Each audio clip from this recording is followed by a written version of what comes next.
Good morning and welcome back to Football Morning Show. Masih bersama gue Hanif Tamirin yang tentunya masih setia menemani kalian di minggu pagi ini my friend. Setiap jam 7 dan tetap konsisten. Nah kalau misalnya biasanya tuh kita tapping malam. Nah ini sekarang kita bangun subuh buat kalian. Kita tapping jam 5 pagi. Ini 5 lewat 43 nih bahkan ya.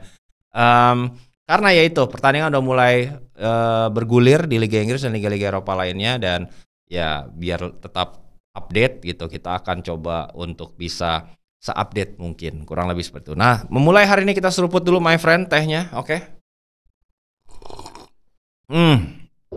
Itu dia. Nah, oke.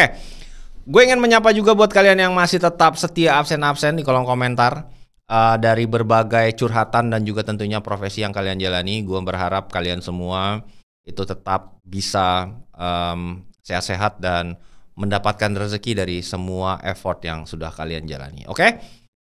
Sekarang kita akan sampaikan dulu terms and condition untuk cycle kedua Clipper Competition yang akan dimulai pada tanggal 18 Agustus sampai 11 September. Kalian bisa ikuti kompetisi Clipper cycle keduanya channel YouTube Hanif Tamirin dengan cara gampang. Potong aja sebanyak-banyaknya semua video yang udah kita upload. Kemudian kalian tinggal publish di YouTube. Untuk setiap 1 juta penonton yang kalian hasilkan di TikTok, itu kalian akan mendapatkan 1 juta rupiah. Begitupun dengan 500.000 penonton di TikTok, itu akan langsung mendapatkan 500.000 rupiah. Dan ini akan ditutup di tanggal 11 September 2025 sebelum Subathon kita di UK dimulai ya. Itu dia. Oke, kita recap sedikit hari ini ada apa aja. Gue akan nge-review hasil pertandingan Liverpool di mana mereka menang besar 4-2 atas Bournemouth, tapi mungkin sedikit dinamika yang terjadi di lapangan tidak merefleksikan skor ya.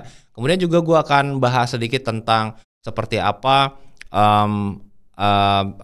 target-target yang sedang diincar oleh Manchester United untuk bisa mereplace Carlos Baleba yang tidak dilanjutkan perburuannya. Kemudian kita lanjut ke preview Chelsea lawan Crystal Palace dan ditutup dengan review pertandingan Barcelona melawan Real Mallorca. Ya tanpa berlama-lama kita langsung saja masuk ke tema yang pertama. Kemenangan Liverpool 4-2 atas Bournemouth. Apa aja yang bisa kita petik dari kemenangan skuad Arne Slot di partai pembuka? Ya kita coba rangkum, ada 3 hal yang bisa kita petik. Nomor 1 itu adalah betapa rapuhnya Liverpool untuk fast break tanpa seorang gelandang bertahan yang memiliki physical presence gitu. Itu yang nomor 1. Nomor 2 itu adalah belum nyetelnya seorang Florian Wirtz gitu ya. Jadi masih butuh waktu untuk beradaptasi my friend kita ini.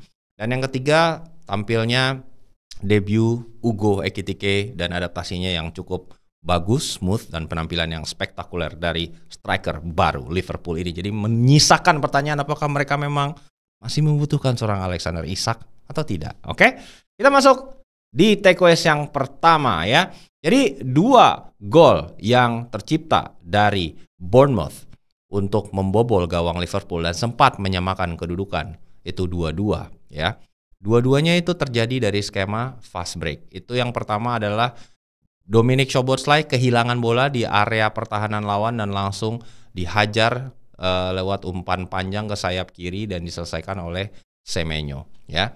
Dengan skema yang pertama ini lagi-lagi mengekspos bahwasannya Dominic Szoboszlai itu tidak suitable untuk posisi defensive midfield karena di starting 11 dia di pairing dengan McAllister. Biasanya kan Ryan Gravenberch yang ada di situ memiliki physical presence yang lebih bagus, dan ini yang gue bilang juga nanti korelasinya dengan adaptasinya Florian Wirtz karena gue ngelihat ada sedikit redundancy terhadap peran yang terjadi antara Szoboszlai dan Florian Wirtz. Nah, kalau kita lihat skema yang kedua, kebobolan yang kedua itu pun dengan skema yang sama. Kembali lagi-lagi kehilangan bola di sisi kanan lawan di mana Salah mencoba mengoper kepada Szoboszlai dan bolanya dipotong sehingga ada ruang yang begitu besar yang bisa dimanfaatkan oleh seorang Antoine Semenyo melakukan solo run dari gawang dia sendiri sampai ke gawang Liverpool ya.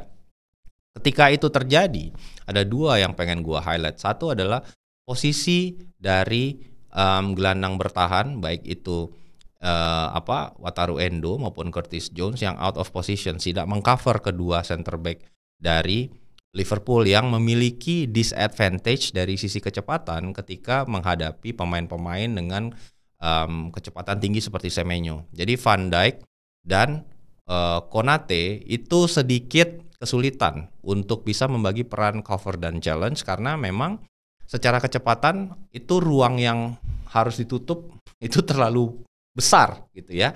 Dan diperparah dengan out of positionsnya kedua fullbacknya Liverpool dalam hal menghadapi dan mengantisipasi fast break ini. Joe Gomez nggak tahu di mana, itu kan masih ada di areanya lawan. Sementara Andy Robertson juga tidak mengcover gitu. Jadi ini yang pengen gue highlight. Jadi mereka secara how they set up a team gitu kan. Bagaimana Liverpool set up timnya gitu ya. Dari sisi mencoba mencari keseimbangan antara timnya slot versi 1.0 ketika mereka menjuarai Liga Inggris musim lalu dengan materi pemain yang diwarisi dari Jurgen Klopp gitu kan, dan bagaimana mengintegrasikan keseimbangan dengan Arne Slot 2.0 nih, di mana ada akuisisi-akuisisi baru yang dihadirkan tanpa ini kan harus diakomodir. Jadi pemain baru ini harus diberikan peran, diberikan menit bermain gitu kan, tanpa benar-benar merusak keseimbangan tim. Jadi antara menyerang dan bertahannya itu tetap balance. Nah, ini yang belum ketemu lah formulanya, bagaimana mengintegrasikan mereka berdua gitu ya.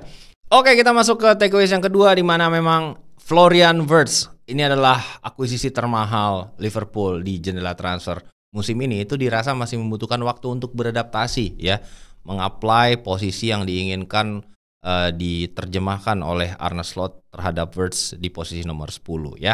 Dari cara Slot untuk bisa men-set up tim ini, at least di 82 menit dia bermain, kita lihat dulu statistiknya, dia hanya menyentuh 5 kali bola di opposition's box ya.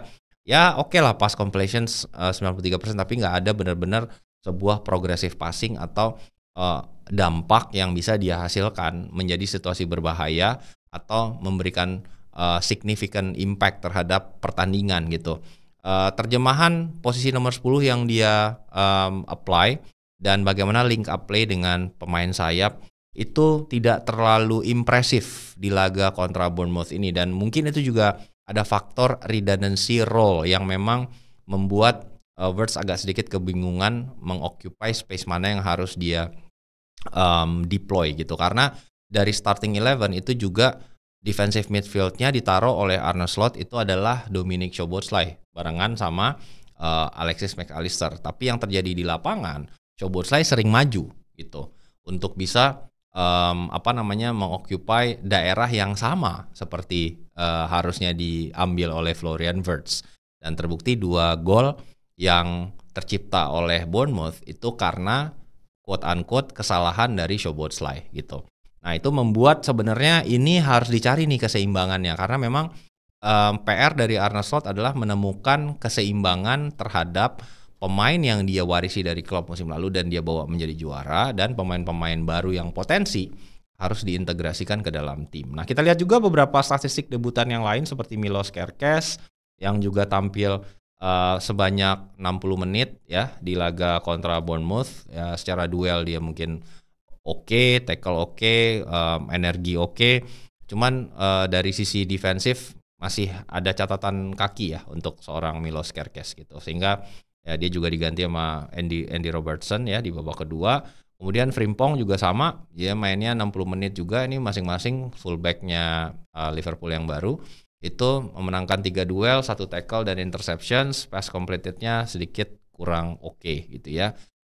Itu yang juga kita lihat bagaimana memang dari sisi ofensif Frimpong menawarkan sebuah quality, tapi dari sisi defensif masih ada question mark dari akuisisi-akuisisi baru yang dilakukan oleh Liverpool. Nah, tapi ada satu yang terakhir, takeaways ketiga yang debutan yang bermain di Premier League cukup bagus, itu adalah Ugo Ekitike yang langsung menemukan rasa percaya diri dan memberikan dampak terhadap hasil dari pertandingan ya.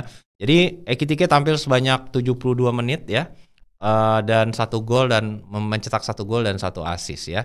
Ini yang gue bilang soal itu dampak. Jadi ketika dia mendapatkan bola, dia punya rasa confident dan dia punya kemampuan fisik ya, yang bisa cope atau apa sih namanya, bertarung dengan Liga Inggris yang memang sangat fisikal gitu. Nah, setelah pertandingan pun memang ketika diwawancara, Ugo Ekitike itu mengakui jika demanding dari Premier League itu lebih cepat, lebih intens, dan lebih fisikal secara liga. Jadi dia bilang, saya harus merubah gaya mainnya dia sendiri ketika pindah ke Liverpool, sedikit lebih turun ke dalam. Makanya kita lihat beberapa kali mencoba untuk turun mendapatkan bola untuk bisa one two dan akhirnya mengoccupy space yang kosong gitu. Dia sedikit turun lebih dalam dan membuat running behind ya kepada para back lawan gitu. Liga Inggris lebih intens dan para back lebih fisikal.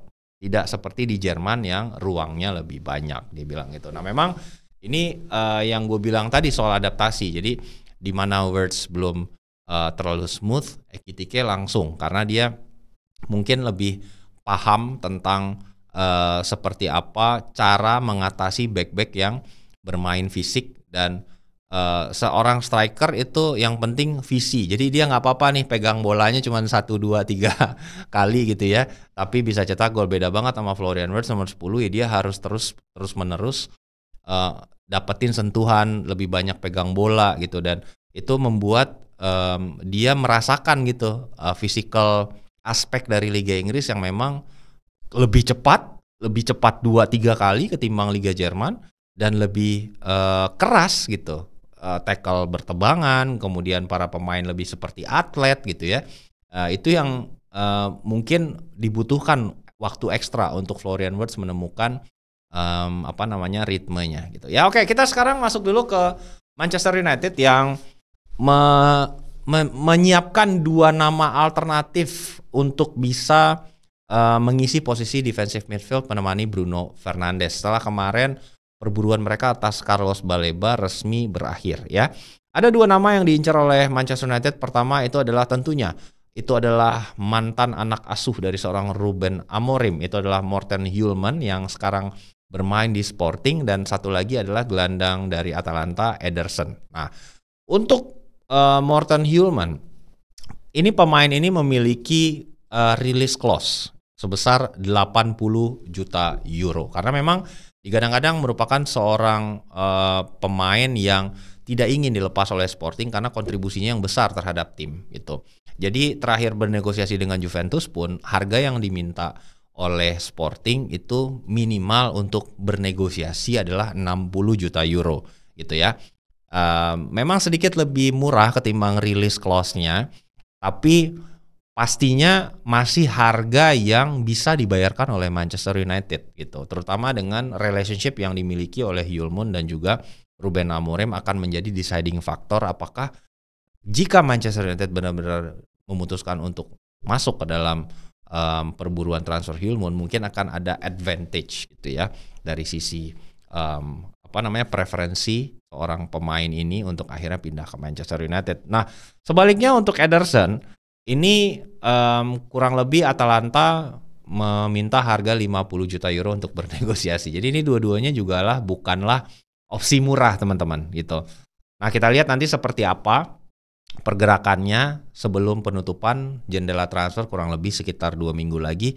Apakah akan hadir gelandang bertahan yang diidam-idamkan oleh kalian para fans Manchester United. Nah, begitupun dengan Chelsea. Chelsea juga membutuhkan central defender gitu. Jadi Enzo Maresca kemarin di press conference-nya menjelaskan dengan cederanya Levi Colwill dan belum fitnya Benoit Badiashile dan juga Wesley Fofana. Ini membuat memang Chelsea dalam situasi urgent untuk membeli seorang central defender. Jadi Maresca bilang gini, kami butuh back tengah. Tahun lalu kami memainkan 64 pertandingan dengan Levi Colwill dan Tosin Adarabioyo. Kini Levi absen, West dan Benoit punya masalah kebugaran. Itu alasannya saya katakan kami butuh back tengah. Ya, seruput sedikit dulu my friend. Itu dia. Nah, dengan begitu kita masuk ke preview Chelsea melawan Crystal Palace yang akan terjadi pada hari ini. Pertandingannya nanti malam sebelum big match United lawan Arsenal ya. Oke, kita mulai dulu dari daftar pemain yang tidak fit ya. Daftar pemain Chelsea yang tidak bisa tampil atau diragukan tampil atau tidak bisa tampil 90 menit ketika melawan Crystal Palace nanti. Jadi ada pastinya Levi Colwill yang tengah mengalami cedera ACL, kemudian Romeo Lavia yang masih belum fit, kemudian Wesley Fofana dan Benoit Badiashile yang masih diragukan. Dan kabar terakhir gue juga baru aja baca pagi ini jam 6 pagi itu dari Fabrizio Romano dan Time Sport menyatakan jika Tosin Adarabioyo juga memiliki permasalahan ketika kemarin menjalani sesi latihan bersama tim. Jadi praktis ini back yang fit ini cuman Chalobah gitu. Untuk bisa back senior ya, yang fit itu cuman Chalobah untuk bisa membela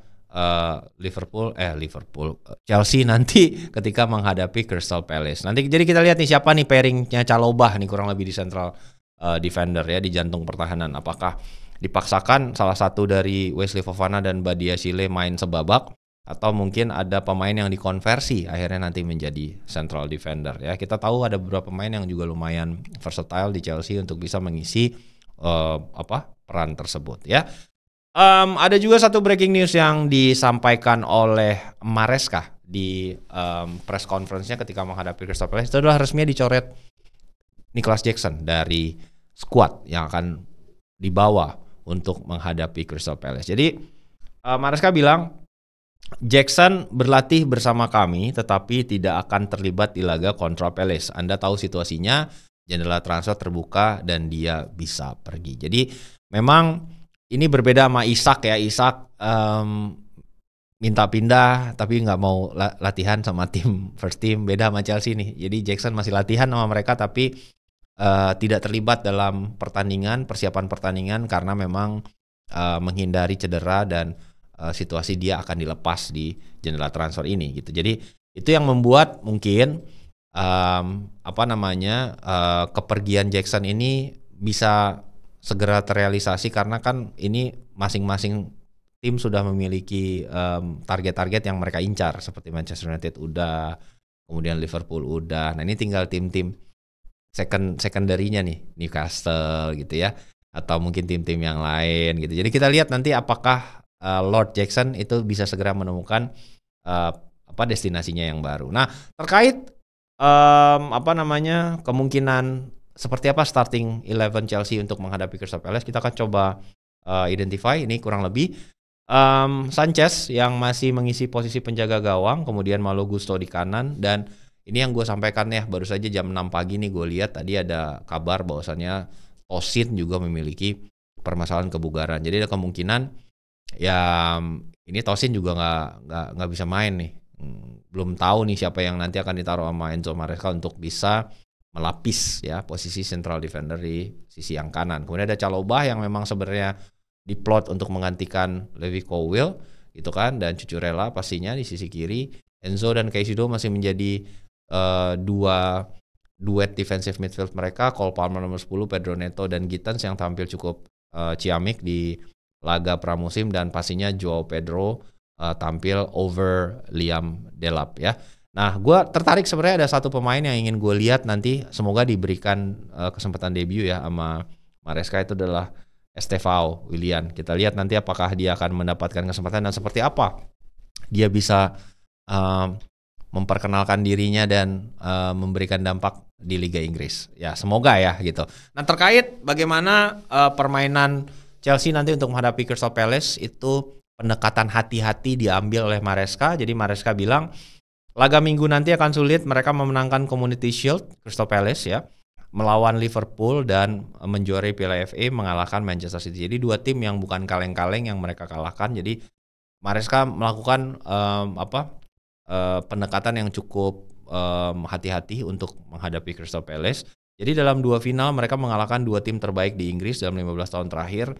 Ini menunjukkan betapa rumitnya pertandingan hari Minggu nanti. Itu yang disampaikan oleh seorang Enzo Maresca. Dan kita lihat nanti seperti apa Chelsea setup timnya dan permainannya di debut musim baru Liga Inggris.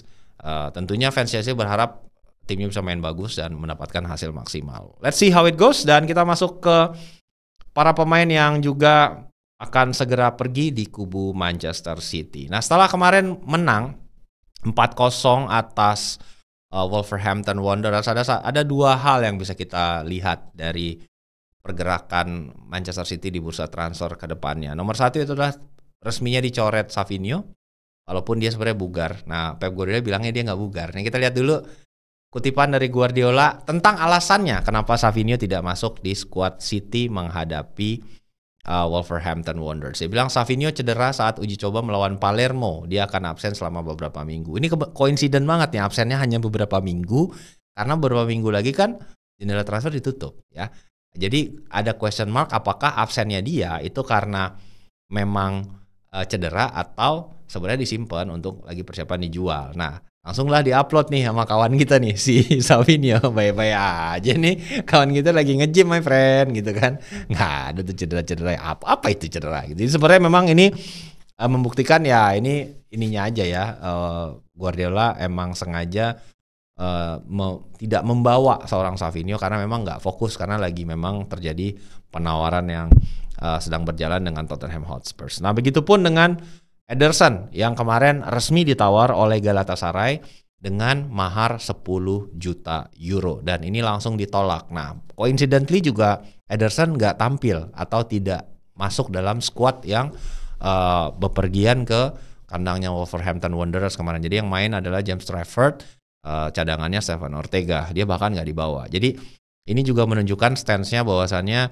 ya Ederson sedang dalam proses kepindahan gitu untuk bisa diselesaikan, dan ekspektasi dari Manchester City setelah menolak tawaran ini itu adalah Galatasaray kembali dengan penawaran sebesar 25 juta euro. Jadi itu kenapa gue bilang kemarin efek Donnarumma itu butuh waktu karena nggak hanya memang Galatasaray harus beli dulu Ederson yang valuasinya juga tidak di value dengan harga yang murah, tapi juga nanti seperti apa PSG minta harga transfer ke Manchester City dan apakah cocok juga gue nggak tahu. Gue ngelihat ini masih banyak faktor X-nya, tapi kita akan sampaikan juga ke kalian apabila nanti memang ada progres ya. Oke, berikutnya kita masuk ke Liga Spanyol di mana Barcelona ya menang secara convincing 3-0 melawan Real Mallorca yang bermain dengan 9 pemain. Oke, berita nomor 1 dulu gue pengen menjelaskan kalau Marcus Rashford dan Johan Garcia sudah resmi bisa diregister. Iya, registernya tuh H-1. Tapi tetap register is register. Kita berikan dulu apresiasi terhadap Opa Laporta yang dengan segala trik dan kehebatannya mampu mengakali ya keuangan dan regulasi 1:1 La Liga ya. Ya Opa Laporta selalu menang ya. Ini berarti udah 0-3 nih setiap musim nih hampir kayak gini ya. Oke, ada 3 hal yang bisa kita petik dari kemenangan Barcelona atas Mallorca ya. Nomor 1 adalah betapa sulitnya sekarang Barcelona menghadapi low block karena setelah bermain dengan 9 pemain itu hanya 1 gol yang bisa diciptakan, itu pun dengan aksi individu seorang wonderkid dan pemain yang sungguh luar biasa dari diri seorang Lamine Yamal di injury time. Kemudian yang kedua adalah betapa luar biasanya bocah 18 tahun ini dia memenangkan pertandingan ini dengan dirinya sendiri juga bisa gitu. 3 gol yang tercipta, 3-3-nya ada kontribusinya dia. Dan terakhir pastinya debut seorang Rashford yang tidak terlalu convincing ya, karena memang dia hanya mendapatkan sekitar 20 menit waktu bermain dan mungkin masih butuh waktu untuk beradaptasi di La Liga. Oke, kita masuk dulu dari bahasan yang pertama. Ya, kita mulai dari Di Yamal dulu deh ya. Aduh, Di Yamal. Kita lihat dulu statistik dari Di Yamal menghadapi Real Mallorca. Dia tampil 90 menit, selalu mencetak selalu menyentuh bola di mana-mana, mostly di area sisi kanan dan mencetak 1 gol dan 1 assist. Jadi Lamine Yamal unstoppable ya, sesimpel itu. Dan terakhir sebelum dia mencetak gol ya di menit 90+3 kalau nggak salah injury time. Jadi dia diprovokasi dulu oleh back kirinya Mallorca ya. Jadi Yamal sedikit mendorong backnya Mallorca, dia jatuh, terus dikonfrontir sama dia, lihat-lihatan nih mukanya gitu kan, langsung dibalas oleh Yamal dengan gol spektakuler. Jadi lu you don't mess with this kid, man. Jadi apa sih maksudnya motivasi lu buat bikin dia jadi marah gitu kan? Lu udah tahu nih orang skill individunya kayak alien gitu kan. Jadi langsung dijawab dengan gol template yang dia banget lah, cut inside dari kanan ke tengah, shooting presisi gitu. Ini kan kalau mungkin kalian banyak lihat klipnya ya waktu dia melakukan hal yang sama terhadap Inter Milan, tapi bedanya diselamatin sama Jan Sommer. Nah bedanya ini nggak bisa diselamatin sama kiper dari Mallorca. Jadi this guys everywhere, dan I think ini akan jadi musimnya dia deh, karena emang ya semoga kalau memang dia nggak ada cedera yang serius dan tetap bermain dengan skema seperti ini yang dilakukan oleh Hansi Flick, ya harusnya ini bisa jadi musimnya seorang Lamine Yamal. Oke, masuk yang kedua itu adalah debut dari seorang Rashford. Kita lihat dulu statistiknya. Jadi Rashford bermain 21 menit, dia melakukan 14 kali sentuhan, 3 kali di dalam gawang, tapi tidak memberikan dampak yang signifikan. Kalau beberapa kali situasi yang ketika dia mendapatkan bola dan mencoba melakukan serangan, beberapa kali juga bolanya hilang.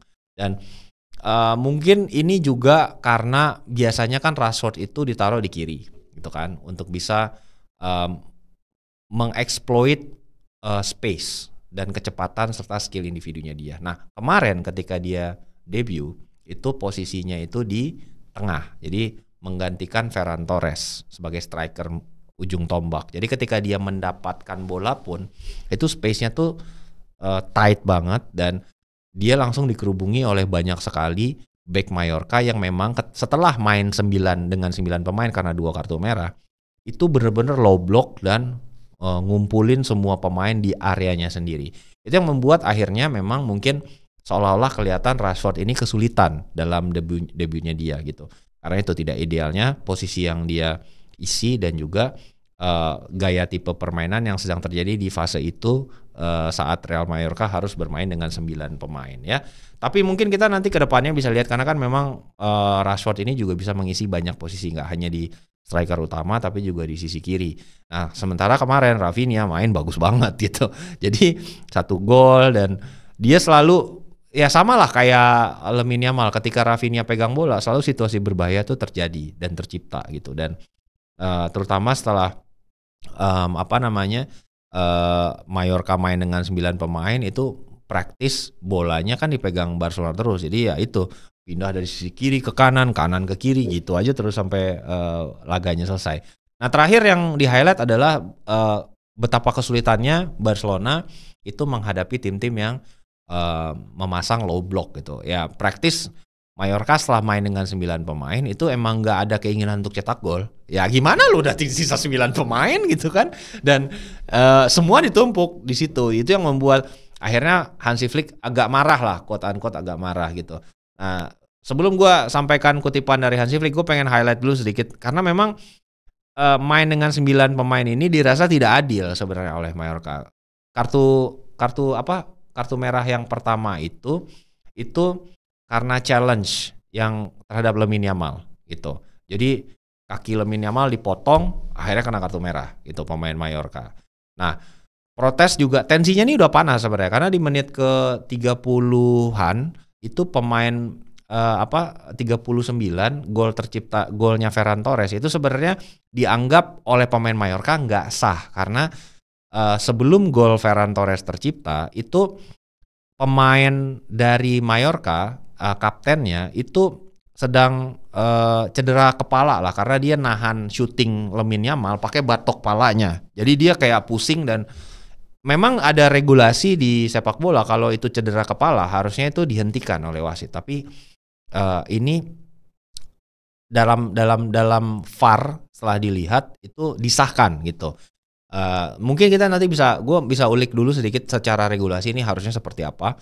Tapi intinya golnya disahkan dan memicu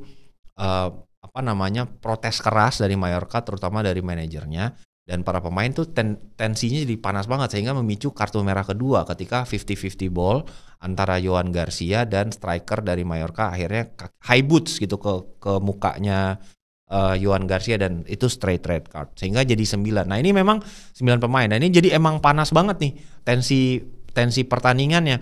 Dan uniknya setelah itu down jadi 9 man, justru progressive passing, situasi berbahaya, itu tidak seperti ketika Mallorca main 11 pemain. Nah ini yang akhirnya bikin Hansi Flick marah-marah setelah pertandingan. Dia bilang, setelah pertandingan, saya tidak suka permainan kami, ini adalah 3 poin penting, tetapi saya tidak suka. Tim bermain hanya dengan 50% usaha setelah kami unggul 2-0 dan saya tidak menyukainya. Itu yang membuat memang dirasa harus lebih decisive lagi, harus lebih kill the game gitu. Ketika lo memang dalam situasi seperti ini kan harusnya tim seperti Barcelona yang memiliki artileri luar biasa di sisi ofensif.